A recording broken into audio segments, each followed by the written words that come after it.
સુરતના વેડ રોડ પરના આવેલા નાસીરનગરના 84 જેટલા કાચા પાકા મકાનો સુરત મહાનગરપાલિકાના અધિકારીઓ દ્વારા બિલ્ડરના મેણા પીપળામાં તોડી પાડવામાં આવ્યા હોય અને હાલ આ મામલે પાલિકાની અધિકારીઓના અલગ અલગ નિવેદનો સામે આવી રહ્યા છે।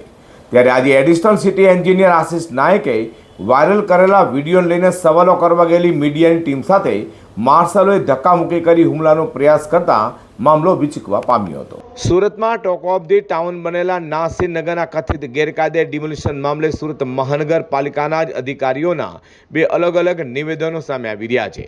ત્યારે અગાઉ સુરત મહાનગરપાલિકાના કમિશનર અને સેન્ટ્રલ ઝોનના કાર્યપાલક ઇજનેર દ્વારા ડિમોલિશન મનપા દ્વારા ન કરાયું જણાવાયું બાદ એડિશનલ સિટી એન્જિનિયર આશિષ નાયકે ડિમોલિશન પાલિકાએ જ કર્યોનો સ્ક્રિપ્ટેડ વિડીયો વાયરલ કર્યો હતો। જે વાયરલ વિડીયો અંગે મીડિયા કર્મચારીઓ સવાલ પૂછવા જતાં એસએમસીના માર્શલો દ્વારા તેમને અટકાવવામાં આવ્યા હતા અને મીડિયા કર્મચારીઓ સાથે ધક્કામુક્કી કરી હુમલાનો પ્રયાસ કર્યો હતો। ત્યારે હાલ નાસીરનગરના ગરીબો માટે સવાલ કરનારા મીડિયા કર્મચારીઓ પર જ હુમલાનો પ્રયાસ કરાતા શહેરભરમાં ચકચાર મચી ગઈ છે।